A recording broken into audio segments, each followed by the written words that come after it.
Hi everyone and welcome to my channel. Nothing decorates a veranda, a patio or a balcony like beautiful plants in beautiful planters. The bad news is that you'll need really large garden planters for a real effect, and large garden planters can be quite costly. The good news is that you can save a lot of money if you DIY them. If you're new here, my name is Irene and today I'll show you how to make beautiful garden planters on a budget. I'll start with the simplest project, decorating a ready-made pots with cast elements. Here I'm using a homemade modeling clay. The recipe is from the Garden with Fairies YouTube channel. I have been using it quite a lot, and this time I decided to use the recipe because the author of the channel makes miniature fairy garden houses out of it, so the recipe works fine for outdoors. I'll also link my video with this recipe and other homemade craft materials I use. You can also use store-bought clay here. The homemade version is just cheaper.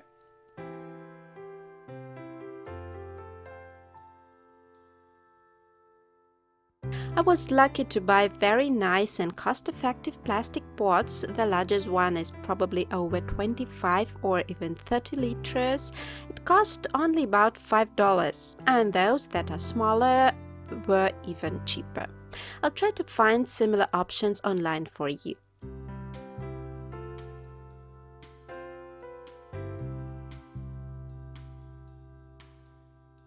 In fact, here you can use any containers of a suitable size like buckets, basins, paint tins and the like, and actually get the planters for free. I wanted the classic terracotta pots shape. Real terracotta costs a lot here where I live, so I bought the plastic pots of the shape I needed. I'm using large furniture molds here because the small casts will not work here. I'm attaching the casts to the pots using white glue. Of course, the casts will not stick to the plastic well, but I'm doing this in order for the casts take the exact shape of a pot and get dry like this.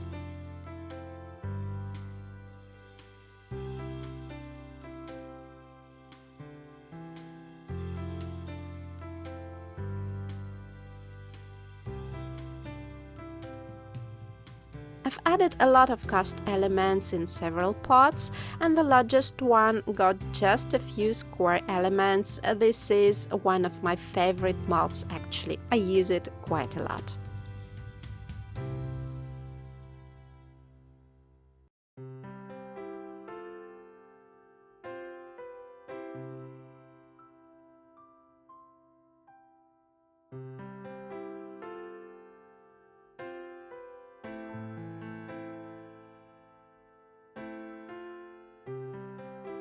Then I let it sit for a couple of days to dry well.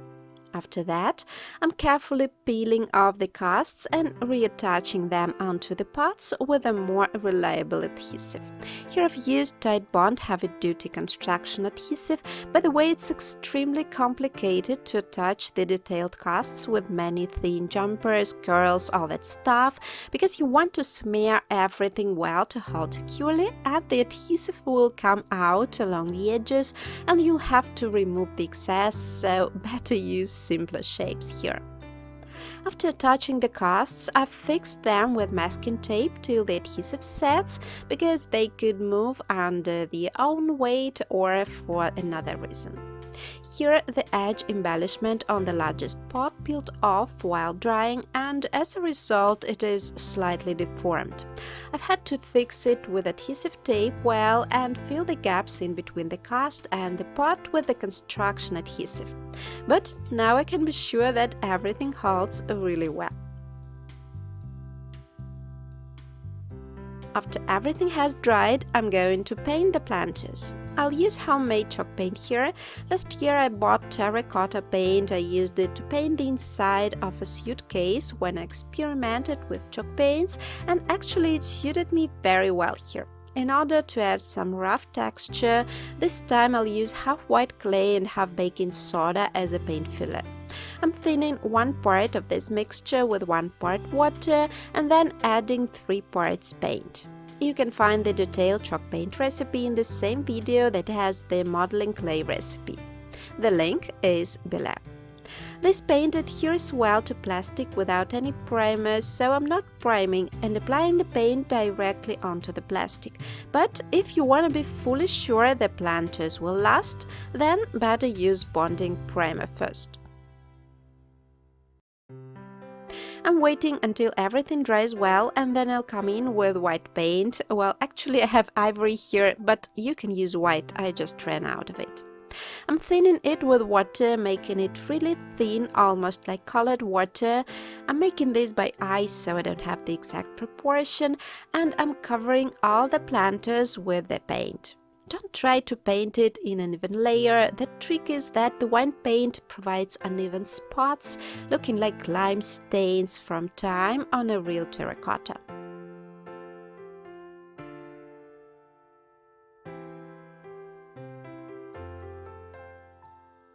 After drying, the stains looked too pale, so I decided to give it a second layer. This time they look much better.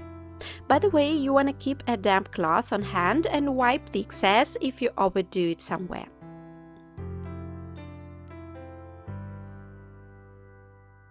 After the white paint dries, I'm making green paint in the same way. I've premixed the shade looking something close to the color of moss. I'm painting the bottom of the planters with this paint and wiping it with the cloth immediately.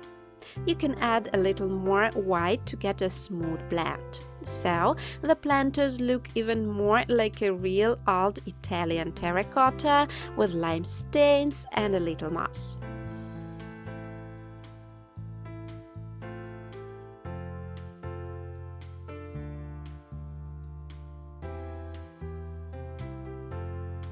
All that is left is to seal the planters with a durable mud sealer suitable for outdoors and plant the flowers there.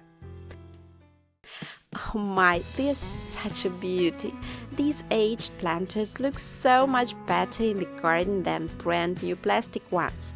And don't forget that you can use any containers as a base and get a whole container garden like this. But actually, I don't like having all the planters in the same style, so let's move on to the next project, Wicker Planters. For these planters, I'll use an utility bucket as a base.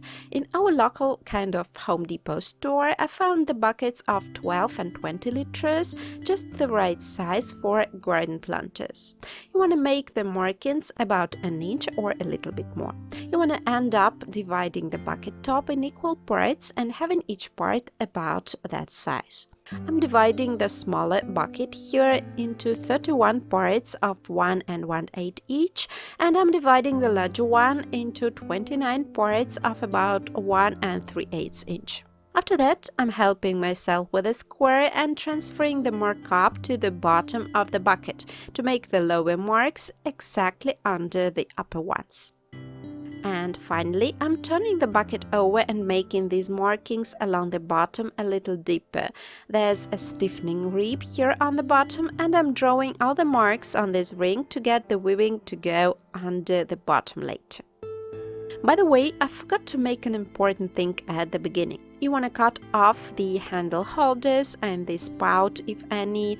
I have a bucket with a spout here at the table. Can you see it? To cut this, I'll use a hacksaw. If there's a spout, you also want to cut it, but it's better to buy a round bucket without a spout. Now I'm taking a screwdriver and drilling the holes for weaving. I'll weave the buckets with plastic rattan. The one I have is 5 mm wide, so I'm using a 6 mm drill bit. You want to drill the bucket under the top edge around the entire circumference and the bottom along all the marks. The buckets are drilled very easily. The plastic here is quite soft. If you get a stiff plastic bucket, be careful not to crack the plastic. The rattan I'll use is like this. It has a width of 5 mm and it's called a half pipe.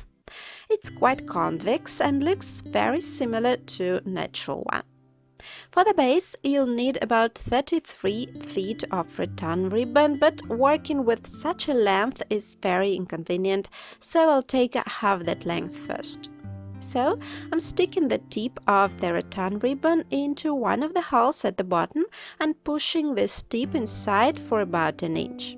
I'm not fixing it in any way, it holds well as is, but if you wish you can fasten it to the bucket with a soldering iron. I'm threading the other tip of the ribbon into the upper hole, which is located exactly over the bottom one. I'm threading the bucket from the inside, passing it over the edge. Then I'm threading the tip into the next upper hole, making a stitch, and the tip is now inside the bucket again. Now I'm threading it into the bottom hole, and I've ended up having 2 vertical supports already.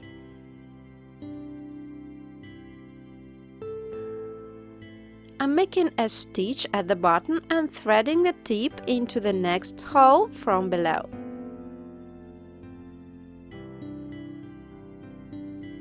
And I repeat the process again and again, making vertical supports all over the bucket.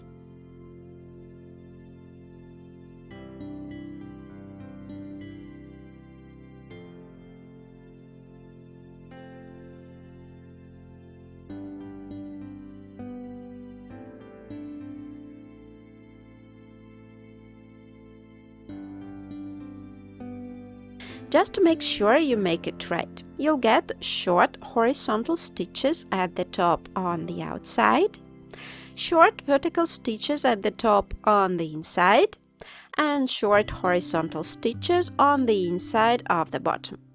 As you can see, everything is quite easy. If you run out of rattan, just cut off the tip from the inside, leaving about an inch extra, and insert the next ribbon into the adjacent hole in the same way as I did at the very beginning. And I'm leaving the inch-long tip in the end. The base is now ready. Next, I'll cut the pieces of rattan ribbon for weaving. You'll need as many pieces as holes made in the bottom. In my case, I'm making 31 pieces for the smaller bucket and 29 for the larger one. I've made them about 5 feet long for a 12-liter bucket. For a larger 20-liter one, I made pieces 6 feet long, but they ended up being too short. Make them about 7.5 feet long to be sure there's enough. I'm cutting off all the ticks obliquely. Such sharp tips are much easier to push into the holes. I'm sure that you'll ask me about how much rattan will you need for a planter, so I weighted it. It took me about a kilo of rattan to make the larger bucket of 20 liters and just a little less, about 700 grams for the smaller one. After all the pieces are ready, I'm sticking them into the bottom and making 1-inch tips on the inside. Here it's quite hard to stick the rattan pieces already, and they hold pretty well like this.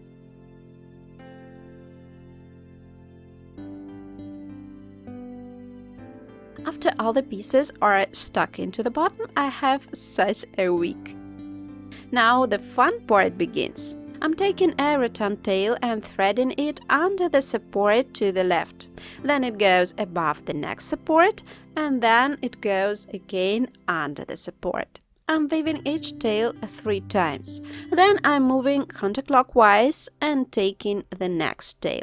Here again I'm threading the tail under the first support to the left of it and also threading it 3 times from above and below.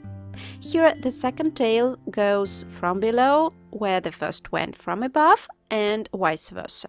I'm moving further counterclockwise and repeating again. Under and over and under and over and under and over. And so, gradually moving in a circle, I'm weaving each tail through the supports. Here I'm not trying to tighten the ribbons yet, I'm just weaving in the tails along the supports.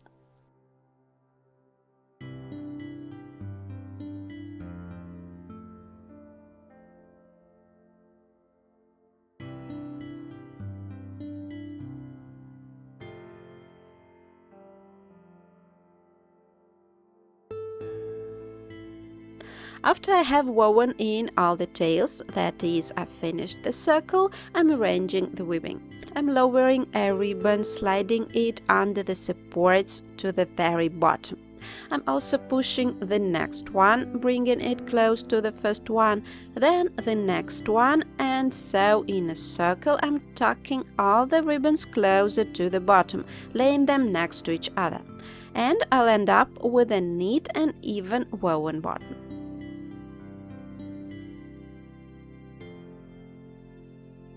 Then I'll make the second row. Here everything is exactly the same. I'm taking a tail anywhere I want and threading it through the supports 3 times, under and over, and continue weaving as before. And here I'm tucking the weaving closer to the previous row right away.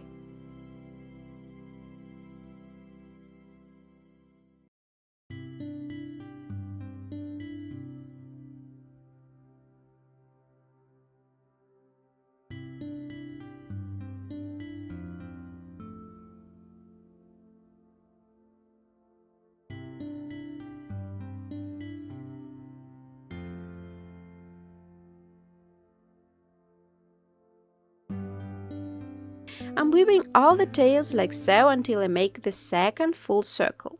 This is the most pleasant part of the work actually, as you can see the pattern already. Having passed the second row, I'm making the third and so on until I reach the top of the bucket.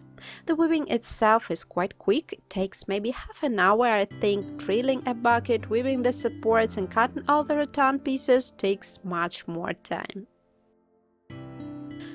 Of course, you want to know where to buy synthetic rattan. I'll try to find the best options for you, and actually you can also use rope or twine for making just the same pattern over a bucket. I think it will look really nice too.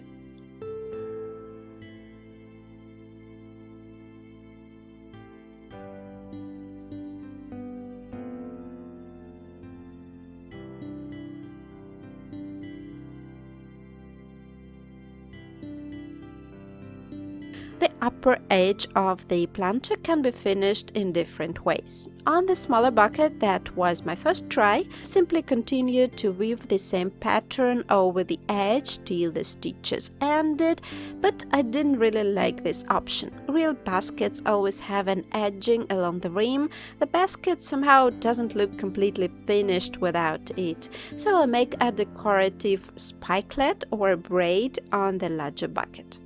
To make it, I'll change the pattern and the direction of weaving. I'll now move clockwise and not counterclockwise as at the beginning, and now I'll thread each tail under the support, choosing not the first one but the third one. That is, the tail comes out from under the support, then I'm skipping 2 more supports and threading the tip under the third support. At the same time, the tail will change its direction. All the tails were stuck up, but this one that took a step now points down. I'm moving clockwise and threading the next tail under the third support, skipping the 2.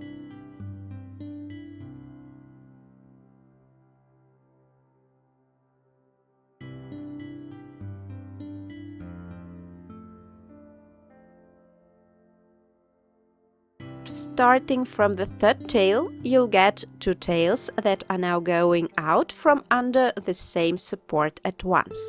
The one which has already taken a step and is pointing down, and the one that hasn't yet stepped. You want to take the one that hasn't, and skipping the 2 supports, thread it under the third support. As a result, you'll end up having a kind of a twisted braid along the edge, and all the tails will change their direction and will go down from under this braid.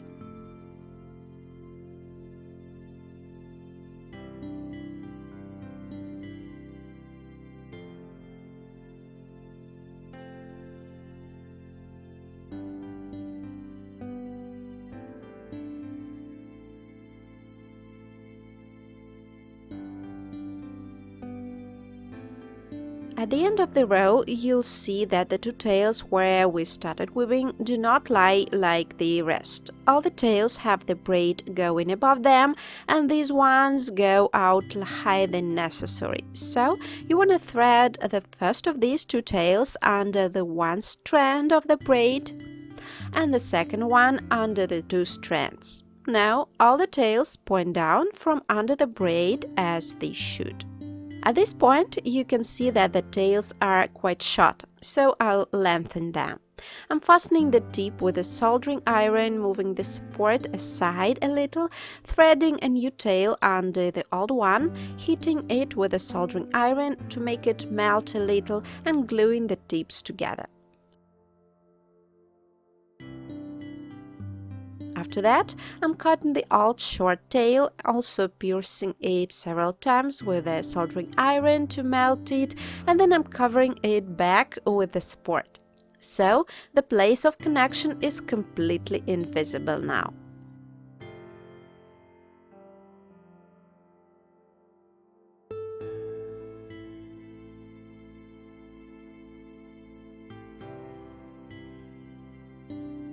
After that, I'll make the next row of the braid. I'll thread the tails, skipping two supports under the third one again, moving clockwise, but this time I'm threading the tail under the support from below under the braid of the first row. Here at the beginning it's not very clear where to thread the tails, but a bit later you'll see it at a close-up.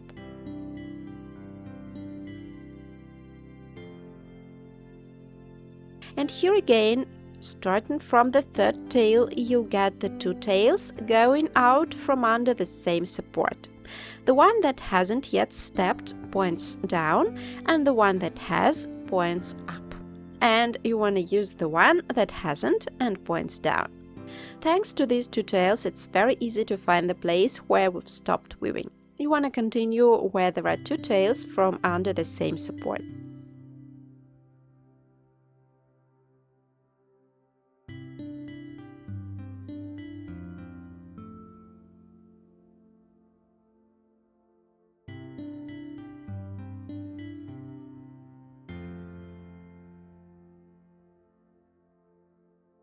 After finishing the row, you'll get another twisted braid under the first one. It may look a little bit confusing, but when you start weaving and try to repeat after the video, you'll understand quickly how to do that, I promise.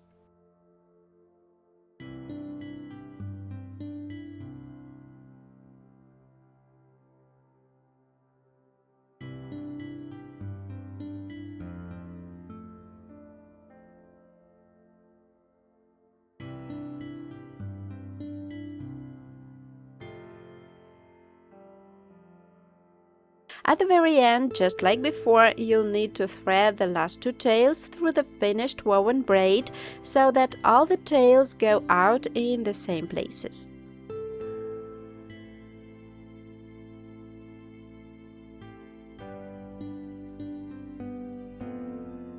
And you'll have all the tails pointing up again and going out between the two twisted braids. Now for the last row of the braid. I'm changing the direction of weaving and I'll move counterclockwise just like I did in the beginning. And now I'm threading the tails, skipping two supports under the third one, finishing the braid. Here I'm weaving it like on the main body, except for I'm skipping two supports instead of one.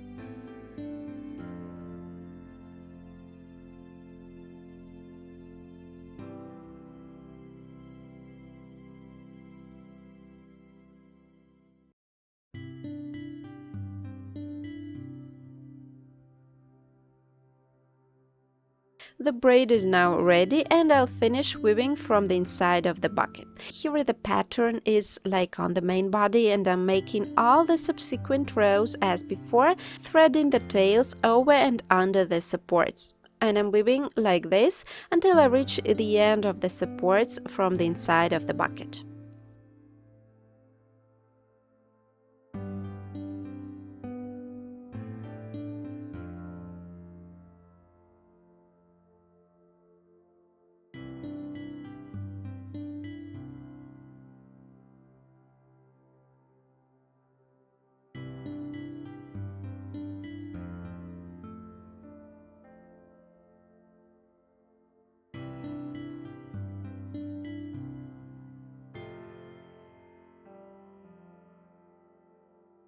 To make the weaving along the edge tight, you want to push the very low row with effort.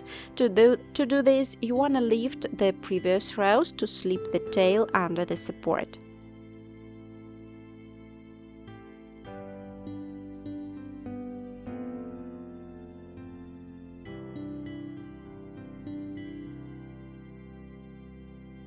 After weaving is finished, I'm cutting off the tails, leaving a tip about an inch long. I'm slipping this piece under the weaving. It will click when it falls into place, and that's it. We get a smooth and neat edge without visible protruding tips.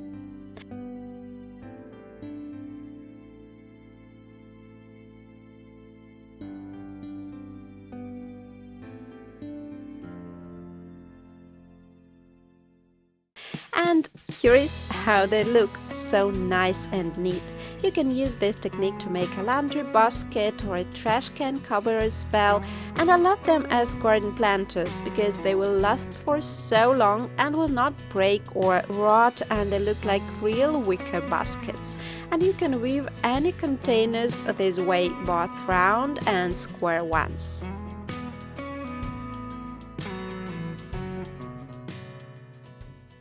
And finally, I'll make the biggest planter, a flower box. To make it, you will need 3 boards 5.5 inch wide for making sides. I'll make 20 by 20 inches sides. All of the planks here are 6.5 feet long.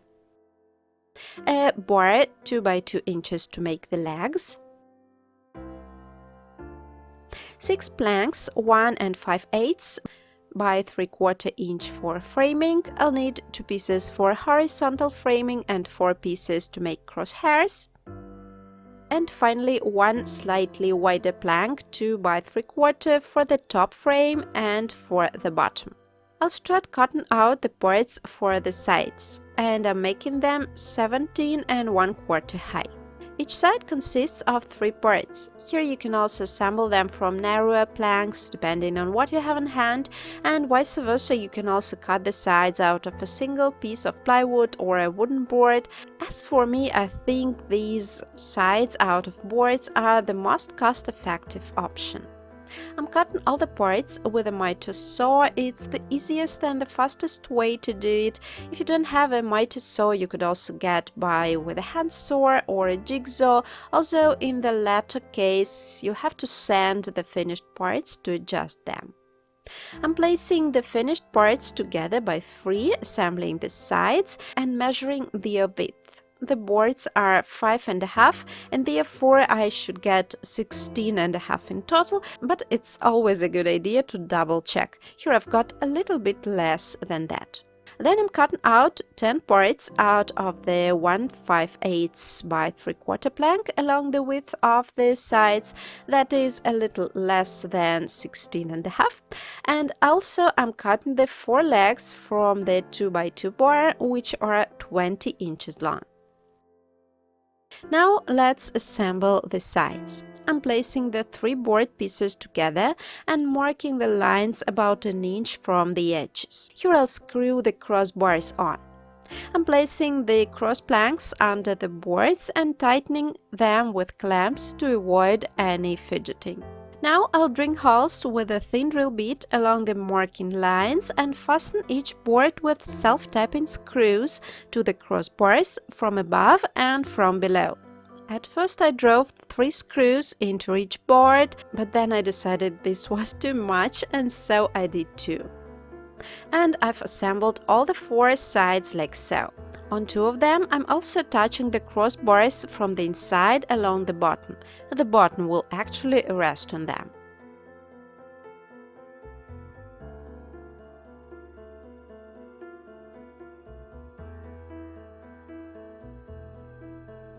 After that, I'm sanding the sides to even out the edges and the surfaces, and I'm also rounding off the ribs and the corners of the crossbars and the legs a little.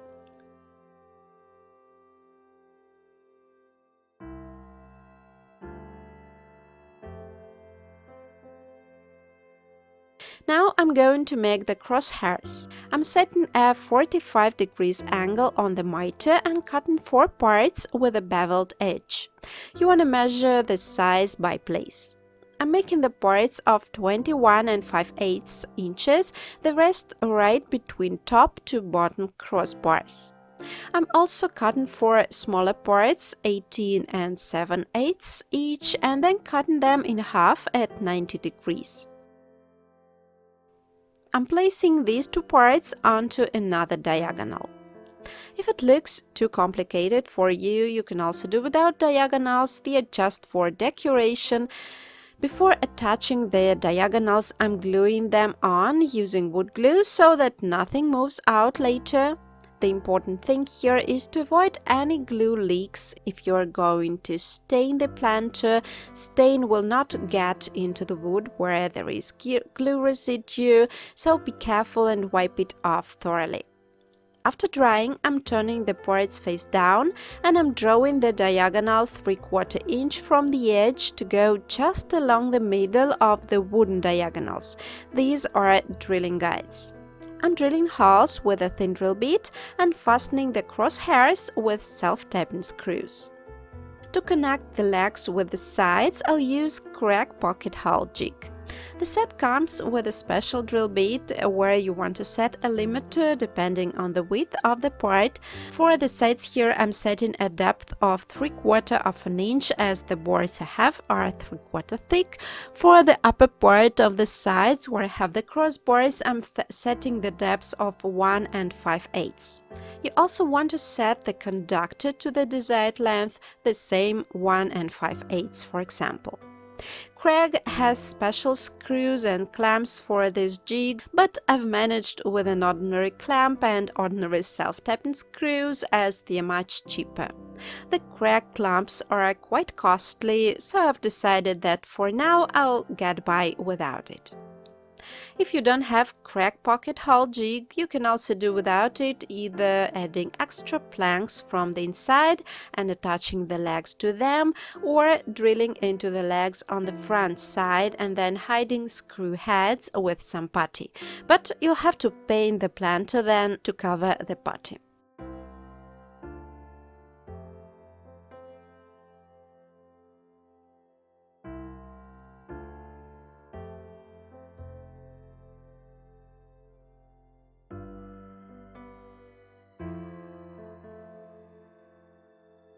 After that, I'm making 2 more holes in the upper part of each side. I'm going to attach the upper framing here. After I've made all the holes, I'll finally assemble the planter. First, I'm fastening the legs to the 2 of the sides. I've chosen the sides with inner planks at the bottom here, as you want to place them opposite each other. I've used a tape clamp here to ensure everything is nice and tight.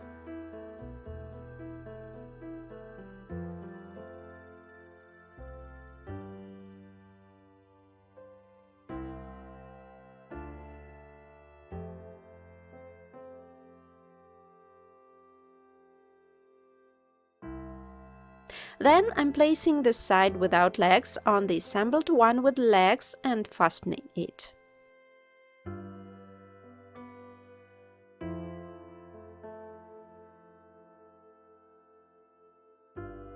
And I'm doing just the same on the other side. Finally, I'm attaching the last side. Here I'm using ordinary self-tapping screws and not the special crack screws, and actually they work just fine. The planter is almost ready, just the top frame has left. I'll make it just like a photo frame, cutting the parts at a 45-degree angle. If you'd rather not make such angle cuts, you can make the legs higher so that they rise a little above the sides, and then you'll just have to add 4 crossbars between the posts on top, and actually you can add decorative balls onto the posts. I even wanted to do this at first, but I didn't find suitable wooden ball tops in store. I'm fastening the frame to the planter. The last thing I need is the bottom. I'm just placing the plants here cut to size to rest onto those 2 inner planks that I screwed earlier. Later I'll nail them here, but I'll leave them as they are for now to make it easier to paint the planter. Actually, I've decided to stain it, and I'm using my favorite shade. This is rattan in Briar Smoke shade, a very pretty taupe shade that will look great in the garden. I'm applying the stain with a brush. It's thick, almost like paint. Then I'm wiping off the excess with a cloth to reveal the texture of the wood.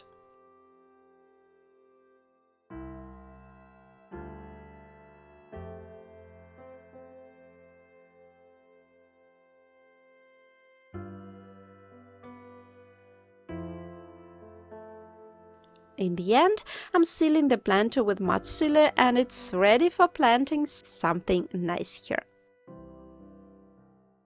This is the largest planter of all the today's projects, and I've planted a huge hosta here. In general, a big boxwood ball or a 2-jar or a large palm tree could fit here. The planter is quite heavy and you won't be able to move it here and there, especially with a plant inside. Keep this in mind, you'll have to feel it right in place. And at the same time, the planter is really cost effective for the size and it looks very stylish.